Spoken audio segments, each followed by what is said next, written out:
بسم اللہ الرحمن الرحیم۔ السلام علیکم۔ سنہری راہ میں خوش آمدید۔ امید کرتا ہوں کہ آپ سب خیریت سے ہوں گے۔ اللہ تعالیٰ کی رحمتیں آپ سب پر برسی رہیں۔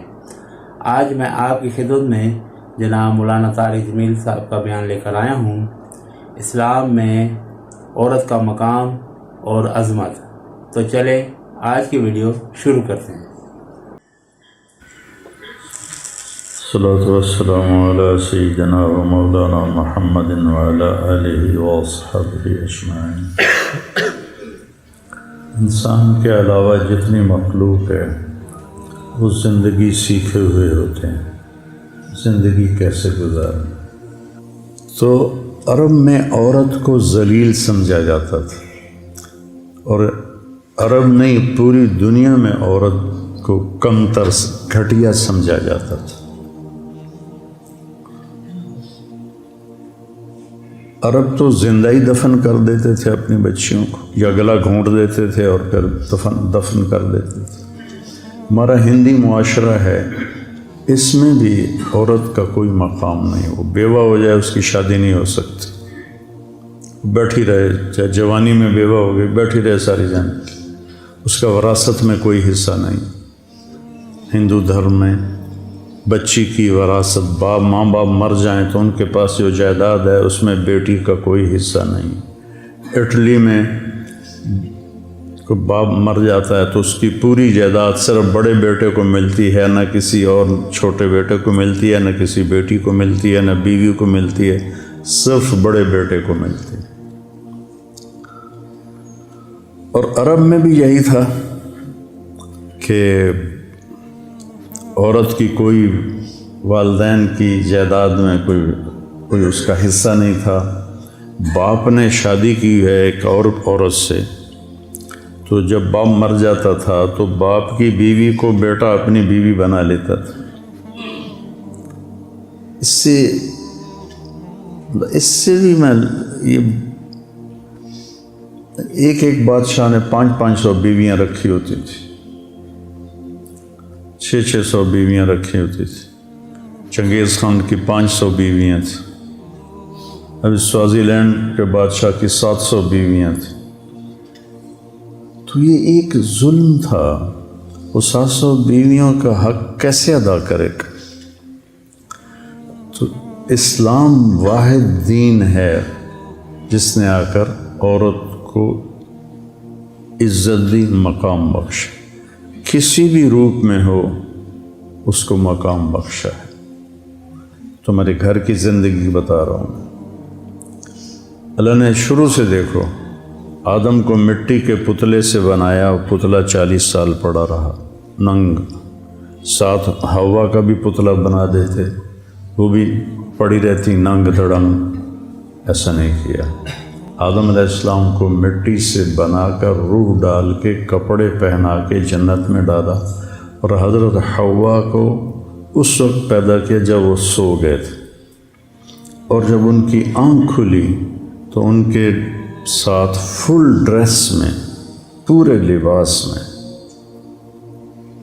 ایک عورت بیٹھی ہوئی ہے۔ اس عورت کا پتلا ننگا پڑا رہتا تو فرشتوں کو تو نہ عورت کی کشش ہے، نہ مرد کی کشش ہے، نہ ان کو کوئی نفسانی خواہش ہے، تو ان کے لیے کیا تھا؟ لیکن میرے اللہ نے شروع سے عورت کے لیے عزت سے اس کو وجود بخشا کہ اسے آدم کو سلا کے پیدا کیا اور پورے لباس میں پیدا کیا۔ تو آدم علیہ السلام نے پوچھا یہ کون ہے؟ تو آپ نے فرمایا یہ تیری بیوی ہے۔ تو پہلا رشتہ بیوی کا قائم ہوا۔ تو چونکہ بیویوں کو مارتے تھے، طلاق دے کے پھر رجوع کر دیتے تھے، طلاق دے کے 10 دفعہ طلاق دیتے، 10 دفعہ روک لیتے، اور غیرت کے نام پر تو قتل آج بھی ہو رہے ہیں۔ لڑکا زنا کرے تو کوئی بات نہیں، لڑکی سے یہ گناہ ہو جائے تو ذبح کر دیتے۔ جب دریائے راوی بہتا تھا، میرا گاؤں دریائے راوی سے 3 کلومیٹر ہے، زیادہ سے زیادہ، ایسے سیدھا جائیں تو سڑکوں کے بغیر، کتنی بچیاں اس میں بہا دی گئیں گلے کاٹ کے، اور بیٹا الو کا پٹھا ساری زندگی زنا کرتا ہے، تو کہتے ہیں جی چھوڑ چکرن، کوئی نہیں چھوڑ چکرن۔ وہ لڑکی بھی تو ایک انسان ہے نا، ایک بشر ہے، اس سے بھی تو خطا ہو سکتی ہے۔ شک پڑ جائے تو مار دیتے ہیں، صرف شک پڑ جائے قتل کر دیتے ہیں۔ تو اللہ تعالیٰ نے ہمارے نبی کو 11 شادیاں کروائیں۔ ما تزوجت وما زوجت الا بوحی من السماء نزل به جبریل۔ میں نے جہاں شادی کی، میں نے جہاں بیٹی کی شادی کی، پہلے آسمان سے جبریل آئے اور ان کے اللہ کا حکم لے کر آئے، پھر میں نے شادی کی۔ تو آپ نے 11 مختلف مزاج کی بیویوں سے حسن سلوک کر کے دکھایا۔ اپنے خاندان میں حضرت عائشہ قریشی، یعنی اپنی قوم میں، خاندان سمجھنے قریش، حضرت حفصہ سودا، اپنی قوم میں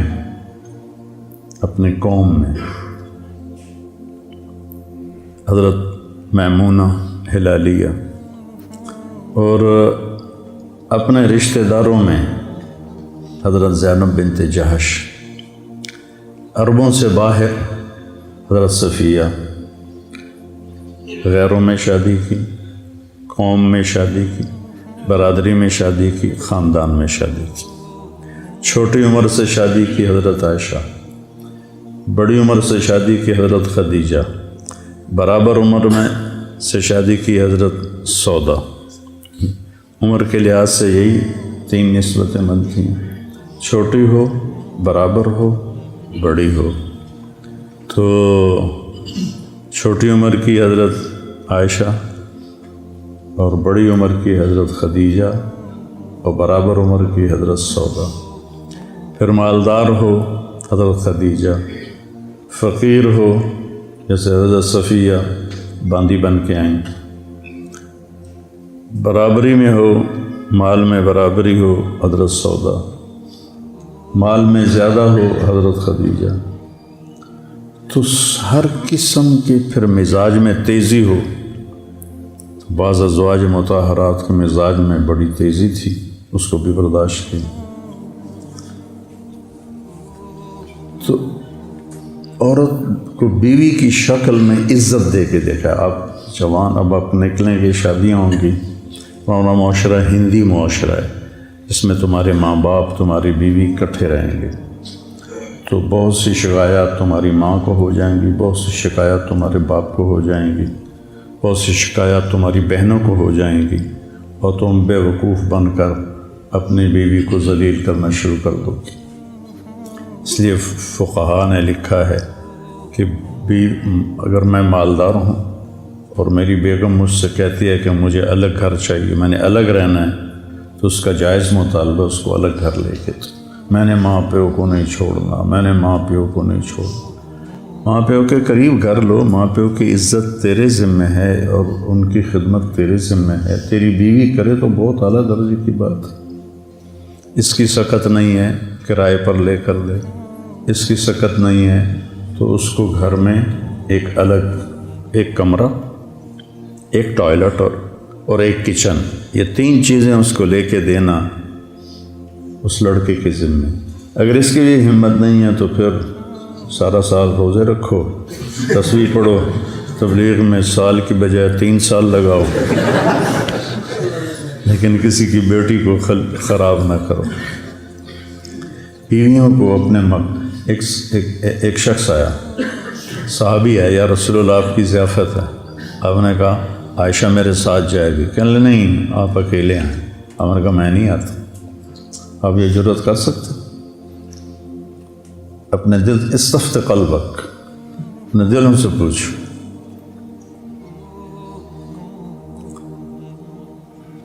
آپ نے کہا نہیں میں نہیں جاتا۔ دوسرے دن وہ پھر آ گیا، یا رسول اللہ آپ کی ضیافت ہے۔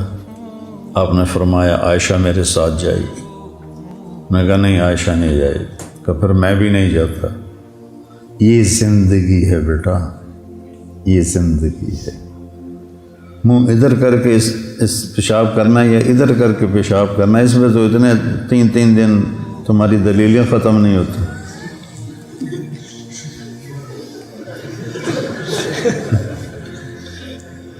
اور جہاں پہ تمہاری زندگی نے بننا ہے وہ تم نہ سنتے ہو، نہ پڑھتے ہو، نہ بولتے ہو۔ اللہ دیکھو بیٹا، آپ کو معاشرے میں مقام ملے گا آپ کے اخلاق سے، آپ کے رویوں سے، نہ کہ آپ کی خطابت سے اور آپ کے پیسے سے۔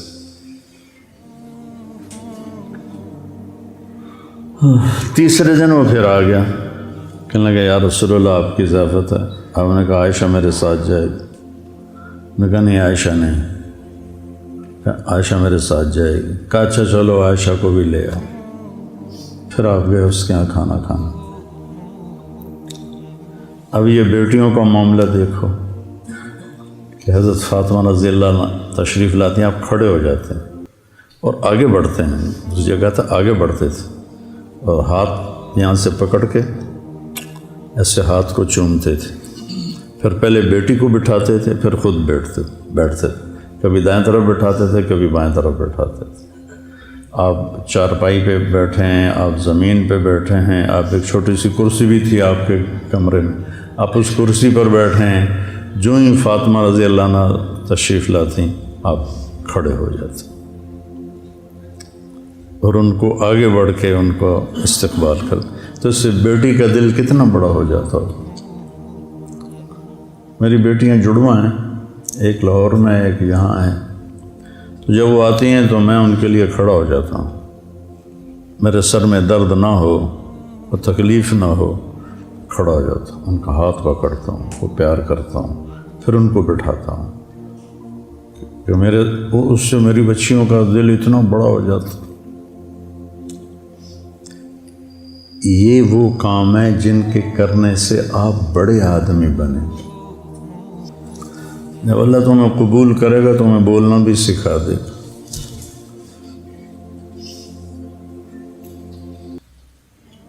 یہ وہ معاملات ہیں جس پر اللہ تمہیں عزت دے گا۔ اللہ تمہیں کل کو گھر والا بنائے، اپنی عورت کو عزت دو، اپنی بیوی کو بے عزت نہ کرو۔ عاشروہن بالمعروف، اللہ نے قرآن میں کہیں کہا ہے عاشرنہم بالمعروف۔ بولو اے عورتوں، عاشرنہم بالمعروف کس سے کہا ہے؟ عاشروہن بالمعروف عسیٰ ان تکرہوا شیئا ویجعل اللہ فیہ خیرا کثیرا۔ تو اللہ ہمیں کہہ رہا ہے دیکھو عورت کمزور ہے، اس کے اندر صبر بھی تھوڑا ہے، حوصلہ بھی تھوڑا ہے، طاقت بھی تھوڑی ہے۔ اب نے کہا یا انجش قواریر، جب انہوں نے حدیب وہ گانا ہے اونٹوں کے لیے جس پر وہ مست ہو کے دوڑتے ہیں، تو جب تیز دوڑنے کا یا انجشت و قواریر، نازک عورتیں بیٹھی ہوئی ہیں۔ اور اس کا ایک مطلب میں لیتا ہوں اپنے ذوق سے، کہیں پڑھا نہیں، کہ یا انجشت و قواریر، شیشہ جب ٹوٹ جاتا ہے تو جڑتا نہیں۔ تمہارے غلط رویوں سے جب بیوی کا دل ٹوٹے گا پھر موت تک نہیں جوڑ سکو۔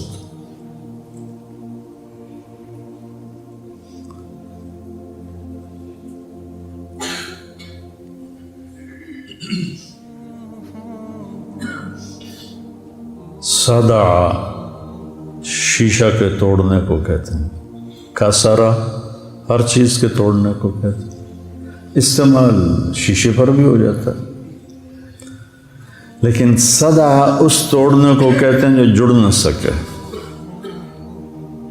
صدع فاصدع بما تؤمر، ایسی ضرب لگا کہ پھر ساری زندگی کفر جمع نہ ہو سکے، اکٹھا نہ ہو سکے، جڑ نہ سکے۔ عبید رضی اللہ عنہ یہ آیت پڑھ رہے تھے کہ رحمۃ اللہ علیہ تابعی ہیں، ایک بدو گزر رہا تھا، جب اس نے یہ آیت سنی تو اونٹ سے نیچے گر گیا اور سجدے میں پڑ گیا۔ تو انہوں نے پوچھا کیا کر رہے ہو؟ کہا اس کلام کو سجدہ کر رہا ہوں۔ فاصدع بما تؤمر وأعرض عن المشرکین انا کفیناک المستہزئین۔ صدع شیشہ کے توڑنے کو کہتے ہیں، چونکہ شیشہ صدع اس توڑنے کو کہتے ہیں جس کے بعد وہ چیز جڑ نہ سکے۔ تو اللہ تعالیٰ ہمارے نبی کے درجے بلند فرمائے، آپ کی زندگی کا ہر پہلو آپ کے چچا نے آپ سے کہا تھا فاصدع بامرک، فاصدع، انہوں نے فاصدع بما تؤمر سے لیا ہوگا غالباً، فاصدع بامرک لم تصبک صبابۃ ولقد صدقت وکنت قبل امینا۔ تو اللہ تمہیں گھر والا بنائے تو اپنی بیوی کو عزت، اللہ نے یہ مقام رکھا ہے۔ من آیاتہ ان خلق لکم من انفسکم ازواجا لتسکنوا الیہا وجعل بینکم مودۃ ورحمۃ ان فی ذلک لآیات لقوم یتفکرون۔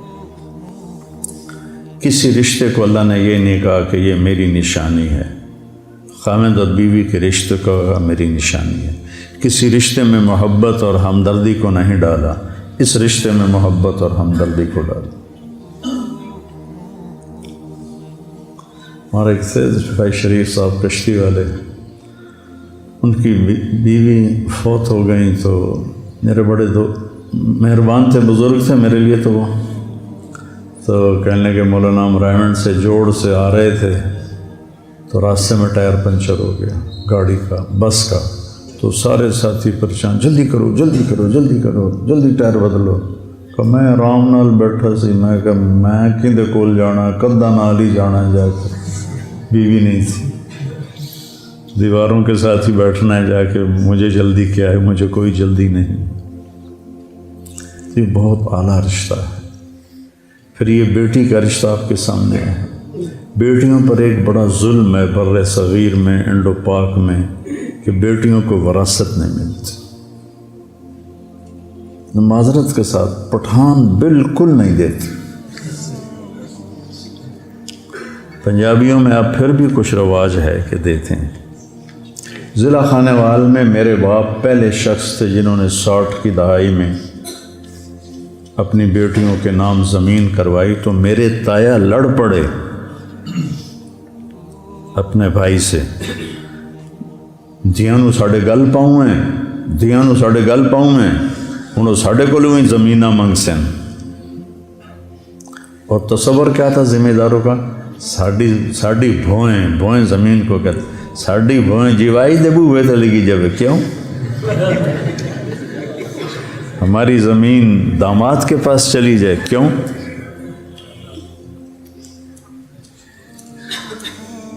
سندھ میں بالکل نہیں دیتے، بلوچستان میں بالکل نہیں دیتے، نہ سندھی، نہ بلوچی، نہ پٹھان، نہ پنجابی۔ کوئی لاکھوں میں ایک دے دے تو کیا دیا؟ مطلب میرے خاندان کے واقعات ہیں۔ نوکرانی کے انگوٹھے لگوا کے آگے پٹواری کو پیسے دے کے کہتے ہیں ساڑی بہن انگوٹھا لا دیتا ہے، زمین ساڑے نہ کر دیتی۔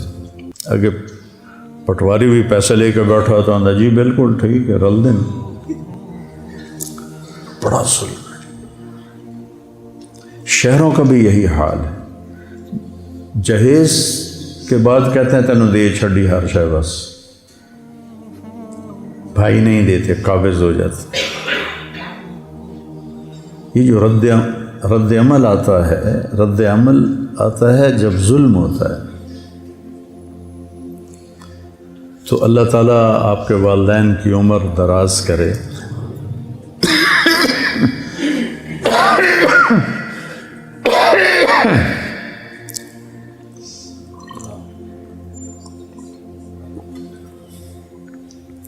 وراثت ماں باپ کے مرنے کے بعد ہوتی ہے۔ ایک یہ بھی میری نصیحت یاد رکھ، اللہ تمہیں صاحب جائیداد کرے، تو اللہ نے موت کے بعد تقسیم رکھی، تقسیمیں کر دو تاکہ اولاد میں جھگڑا نہ ہو، لیکن قبضہ اپنے پاس رکھو ورنہ تمہیں اولاد ہی فارغ کر کے یتیم خانے بٹھا کے آ جائیں گے۔ ایسے کتنے واقعات ہیں، وراثت ہے موت کے بعد۔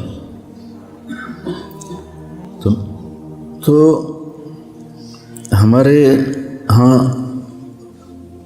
اور عربوں میں اس وقت بیٹی کے لیے کوئی حصہ نہیں تھا، تو قرآن کی آیت سن، جب آپ نے کہا تعلم المیراث فإنہ نصف العلم، تعلم الفرائض فإنہ نصف العلم، اور واحد حکم ہے جو اکٹھا آیا ہے ایک ہی جگہ پر، پھر دوبارہ کہیں نہیں آیا، کہ اس کی ساری کلیات جزیات کو ایسے جمع کر کے بریکٹ میں بند کر دیا۔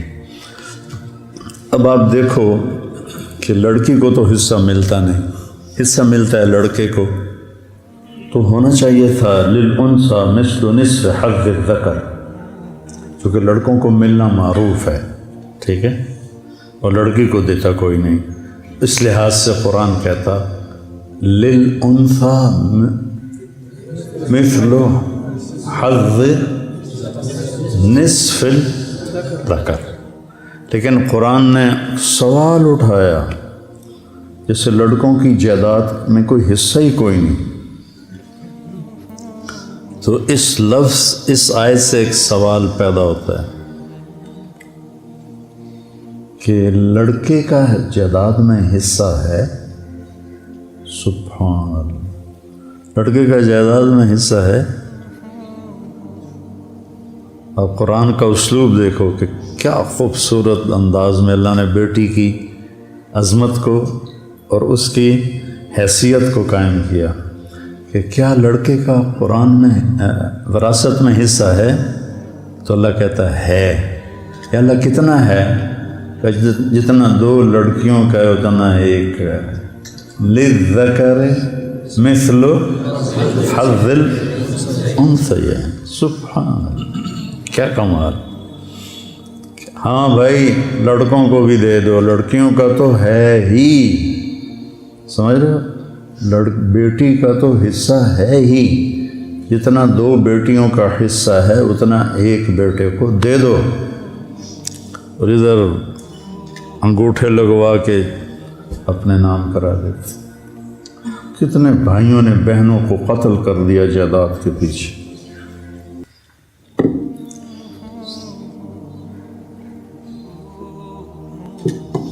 پھر اللہ نے کہ نبی نے فرمایا، اللہ نے جس کو دو بہنیں دیں یا دو بیٹیاں دیں، اس نے ان کو عزت کے ساتھ شادی کی تو وہ جنت میں داخل ہو۔ کسی کی بیٹی ہوتی، میرے بھائی اور میرے والدہ اور تایا، ان کی بہن کوئی نہیں تھی، تو میری بھی دو بہنیں تھیں اور میرے تایا کی بھی دو بیٹیاں تھیں، تو میرے تایا نے حصہ نہیں دیا، میرے باپ نے حصہ دیا۔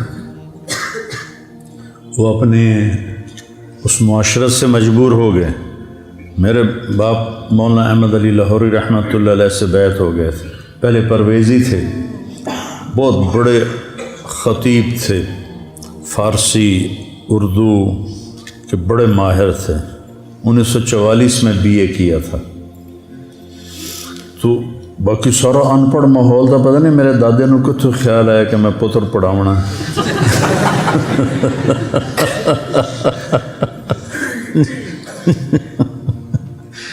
تو پھر حضرت لاہوری سے طائب ہوئے لاہوری کے ہاتھوں، اور ان سے بیعت ہوئے مولانا عبید اللہ انور صاحب رحمۃ اللہ علیہ سے، تو ان کو کچھ دینی شعور پیدا ہو۔ آپ نے فرمایا جس کو پہلے بیٹی کا سن 3 بیٹیاں دیں تو وہ جنت میں انا و ہوا کہاتین، کہ وہ اور میں جنت میں ایسے ہوں گے۔ ایک نے پوچھا 2 ہوں، تو آپ نے کہاتین، اس طرح ہوں، کہ ایک بیٹی کی شادی کرے کہاتین، ایسے ہی ہوتا ہے، 10 بیٹوں کی شادی کرو، جنت کا بھی وعدہ نہیں،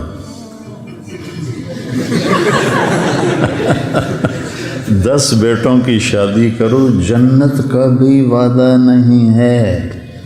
ایک بیٹی کو عزت سے ڈولی میں بٹھا دو تو جنت کا وعدہ ہے۔ پھر جس کے ہاں بیٹی پیدا ہوتی ہے، سب سے پہلے وہ خود بچی وہ لڑکی جس کے ہاں بیٹی پیدا ہوتی ہے، وہ ڈپریشن کا شکار ہوتی ہے کہ اب مجھے کیا کہیں گے سسرال والے کہ بچی پیدا ہوگی۔ جو عام ماحول ہے، ہر گھر میں اللہ کا فضل ہے، ایسا نہیں ہے، لیکن جو 90-95% ہے، میں نے اسی کی بات کرنی۔ پھر دوسرا اس کو خوف ہوتا ہے میری ساس کیا کہے گی، ہم دینا الدھی جم چھڑ دی۔ ایک بچی میرے پاس آئی اپنی بیٹی کو لے کر کے، جو میرے خاوند نے مجھے طلاق دے دی ہے کہ میری بیٹی پیدا ہوئی۔ یہب لمن یشاء اناثا، جب اللہ نے نعمت کو ذکر کیا تو پہلے بیٹیوں کا ذکر کیا، بیٹوں کا ذکر نہیں کیا۔ یہب لمن یشاء اناثا، اللہ نے اپنے نبی کو بیٹیاں دی، 2 بیٹے دے کے اٹھا لیے، اور آپ نے کہا میری نسل، میرا عصبہ میری بیٹی فاطمہ ہے۔ کتنے بڑے فخر کی بات۔ دیکھو میں تمہیں زندگی کا وہ سبق سنا رہا ہوں جو انتہائی اہم ہے اور بہت مشکل ہے، چونکہ ماحول میں نہیں ہے۔ تم یہاں سے میرے نبی کی زندگی سیکھ کے جاؤ، تمہیں کچھ بھی نہ آئے لیکن میرے نبی کی زندگی آ جائے۔ سکھ ریت روش منصورینو، ان ٹھپرک کنز کدورینو، ہادی نہ سمجھ ہدایہ، کافی نہ سمجھ کفایہ، کر پرز شرع وقایا، یہ دل قرآن کتاب ہے۔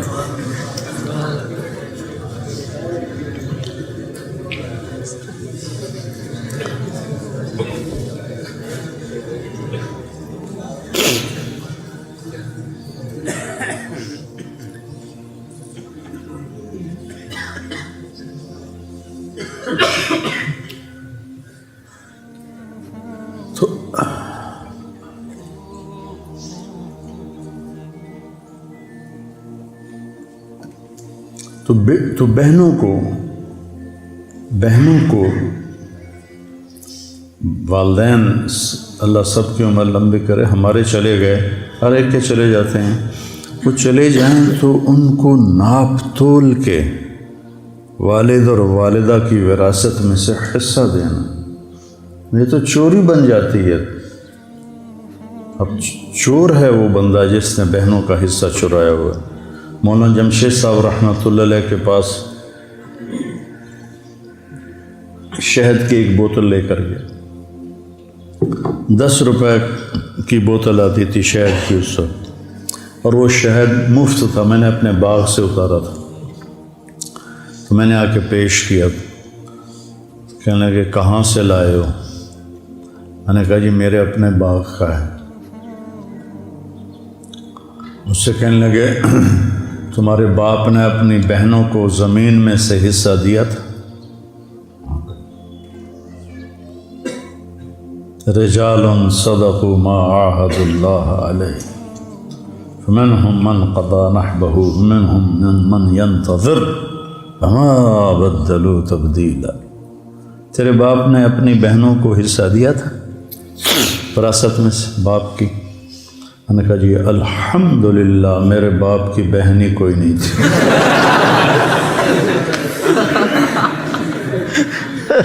دو بھائی تھے، صرف بہن ہوتی تو شاید نہ ہی دیتے، کتنے دے ہونا ہی، اس لیے پتہ ہی کوئی نہیں کسی نے۔ کہنے گیا اچھا، داڑھی ایسے پکڑا، اچھا تو تیرے دادا نے اپنی بہنوں کو حصہ دیا تھا؟ میں نے کہا جی میں اس وقت پیدا ہی نہیں ہوا تھا۔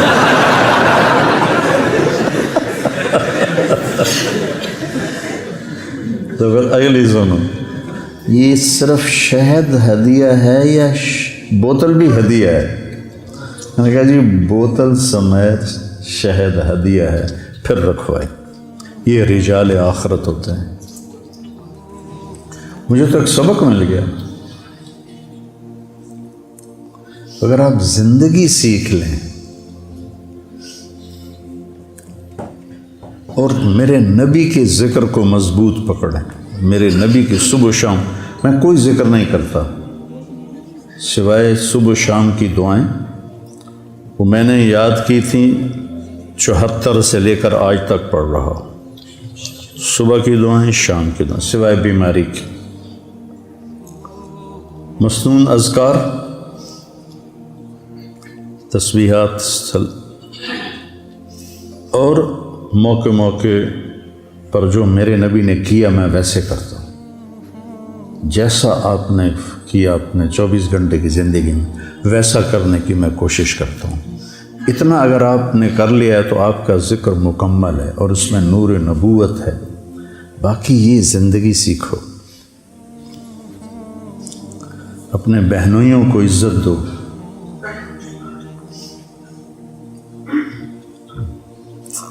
تمہاری بہن سے تمہارے ماں باپ کی نسل کا اس میں حصہ ہے۔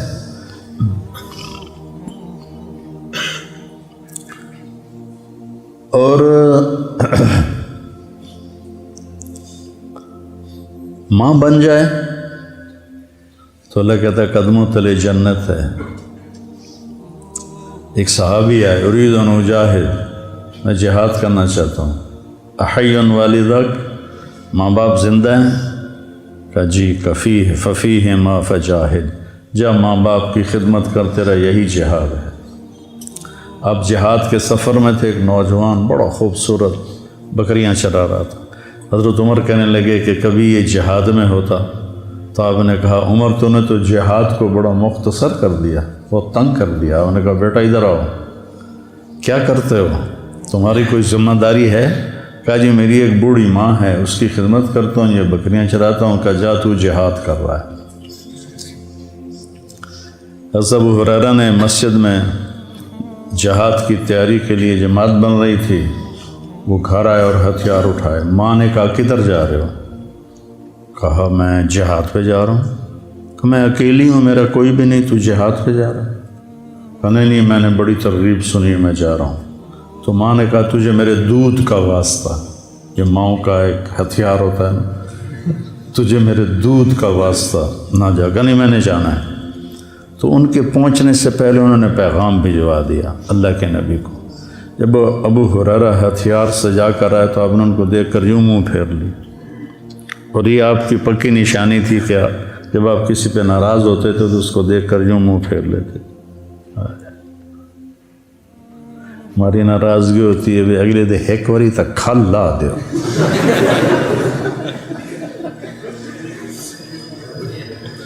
اور میرے نبی کی ناراض، یہ سیکھو، یہ سیکھو، یہ سیکھو۔ دیکھا تو آپ نے یوں منہ پھیر لیا، تو ان کو پتہ چل گیا آپ ناراض ہیں۔ سامنے یا رسول اللہ آپ ناراض ہیں؟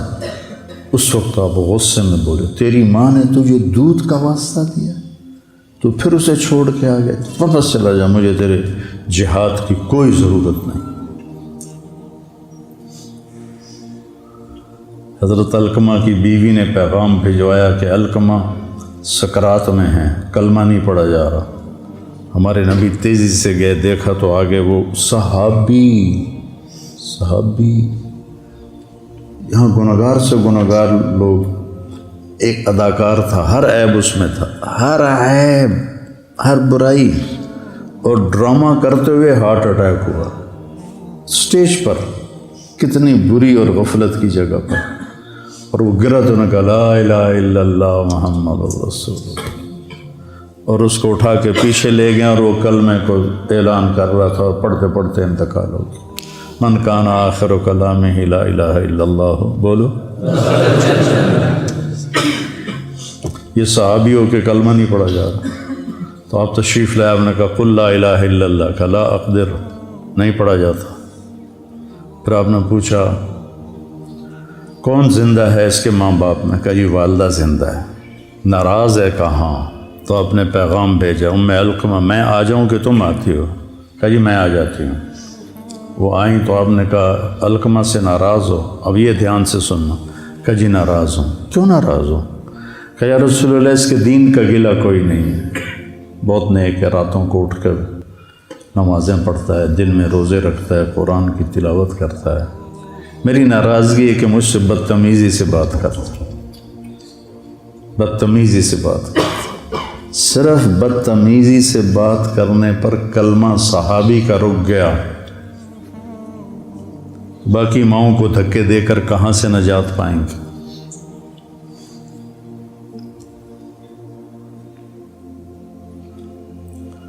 آپ نے کہا معاف کرتی ہو؟ کہا نہیں، میرا دل نہیں کرتا۔ آپ نے کہا میں بلال سے کہوں لکڑیاں اکٹھی کر کے اس کو آگ لگا دے، پھر سفارش کرو گی؟ کہا ہاں جی، پھر تو میں کروں گی۔ اگر تو نے معاف نہ کیا تو یہ اللہ کی آگ میں جلے گا۔ پھر کہا جی پھر میں معاف کرتی ہوں۔ آپ نے کہا قل لا الہ الا اللہ، ان کی زبان سے لا الہ الا اللہ نکلا اور جان نکل گئی۔ پھر آپ نے ان کا جنازہ پڑھایا، ان کے دفن میں شریک ہو کر آپ نے اعلان کیا کہ جس نے ماں باپ کو ستایا،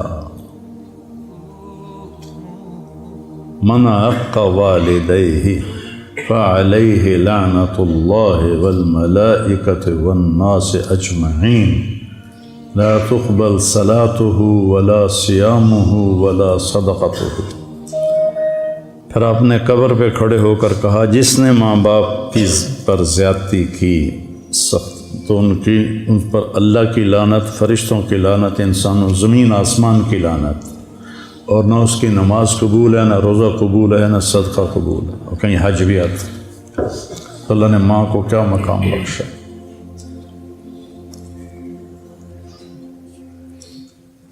تو یہ بات میرے پاس ایک رحم دین تھا، فوت ہو گیا، غریب آدمی تھا، 2 ایکڑ زمین تھی اس کی، میرے پاس اپنے بیٹے کو لے کر آیا، ایک مدرسے سے فارغ ہو کر آیا تھا۔ مجھ سے کہنے لگا مولانا صاحب اے میرا پتر پڑھیا تو ہے پر کڑیا کوئی نہیں۔ ہاں پنجابی کی فصیح مثال ہے، اے میرا پتر پڑھیا تو ہے پر کڑیا کوئی نہیں، پڑھ تو گیا ہے سیکھا کچھ نہیں۔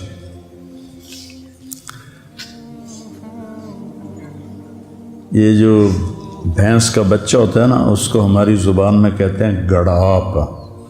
کیا کہتے ہیں؟ گڑاپ۔ گڑاپ اسے کہتے ہیں جو ابھی بیاہی نہ ہو اور اس نے بچہ نہ لیا ہو۔ تو ایک وہ جنگل کا بچہ دیہاتی اسکول میں داخل ہوا، تو اس الف انار بے بکری پہ پنکھا یہ ہوتا تھا، تو بے بھینس تھا، بے بھینس۔ تو استاد نے اس کو یاد کرا، ہمیں بے بھینس، بے بھینس، بے بھینس۔ اس نے اس کو 8-10 دفعہ دہروایا، بے بھینس، کہ جا یاد کر کے لیا۔ وہ جا کے بیٹھ کے اس کو درا میں واپس، ہاں بھائی بے آندہ جی گڑاپ۔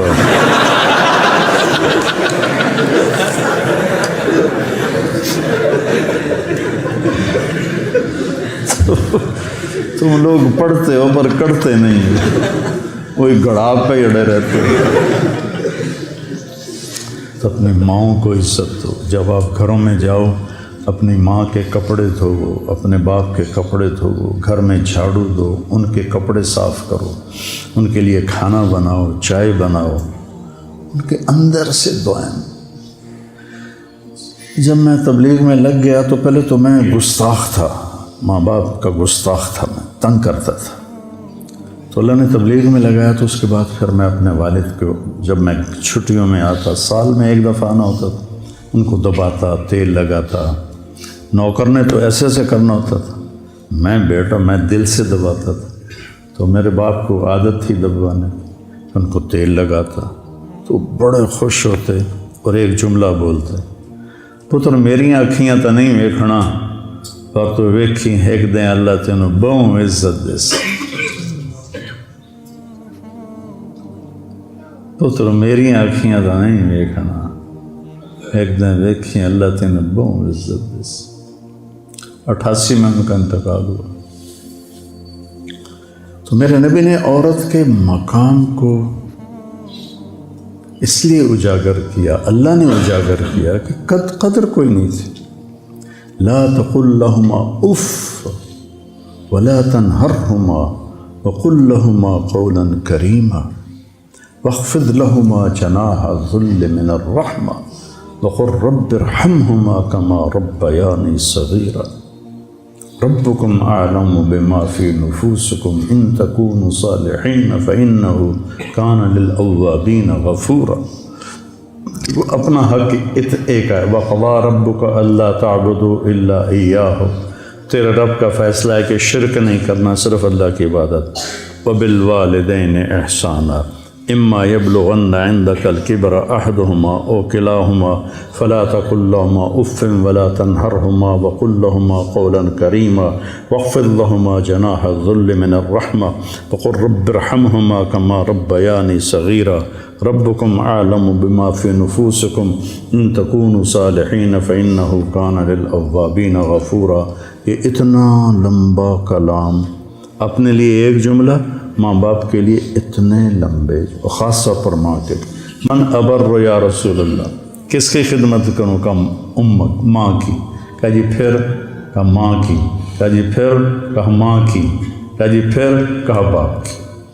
ایک شخص ہے عبداللہ بن عباس کے پاس، یہ بہت بڑا گناہ ہو گیا ہے، میری معافی ہو سکتی؟ آپ نے کہا تیری ماں زندہ ہے؟ کہا جی فوت ہو گئی۔ کہا جی اپنی خالہ کی خدمت کر، معاف ہو جائے گا۔ خالہ کی خدمت کر، معاف ہو جائے گا۔ تو بچوں، آج میں نے زندگی کا ایک باب آپ کے سامنے پیش کیا ہے، زندگی کا، اور اللہ نے مجھے توفیق دی، جب سے سن 2000 سے اللہ نے مجھے اس شکل کے بنانے کی توفیق دی، میں اس میں نبی کی زندگی کا رنگ بھرتا رہا ہوں اور بھرتا رہوں گا حتیٰ القی اللہ، یہاں تک کہ میری اللہ سے ملاقات ہو جائے۔ باقی فقہ اور مقابلے، مجادلے، مناظرے، یہ اس سے نہ میری جنت کا تعلق ہے نہ میری جہنم کا تعلق ہے۔ جس راستے پہ چل رہے ہیں اہل حق ہے، آرام سے چلو، دوسرے جو چل رہے ہیں وہ بھی صحیح ہیں، ان کو چلنے دو، خود بھی چلو۔ ہمارا مثال یہ بن گئی، نہ کھیڈنا ہے نہ کھیڈن دیونا، تو خود بھی کھیلو، اوروں کو بھی کھیلنے دو۔ تو امید کرتا ہوں کہ آج کی ویڈیو آپ سب کو پسند آئی ہوگی۔ تو یہی کہنا چاہوں گا کہ اپنے ماں باپ کی عزت کریں، اپنے بہنوں بھائیوں کی عزت کریں، اپنے بیویوں کی عزت کریں۔ تو جتنے بھی دیکھنے والے ہیں ان سے ایک ہی گزارش ہے کہ میرے چینل کو لائک کریں، سبسکرائب کریں، شیئر کریں، کمنٹس کریں۔ تو ملتے ہیں اگلی ویڈیو میں، تب تک اپنا اور اپنے گھر والوں کا، ہمسایوں کا، دوستوں کا، سب کا خیال رکھیں۔ السلام علیکم ورحمۃ اللہ وبرکاتہ۔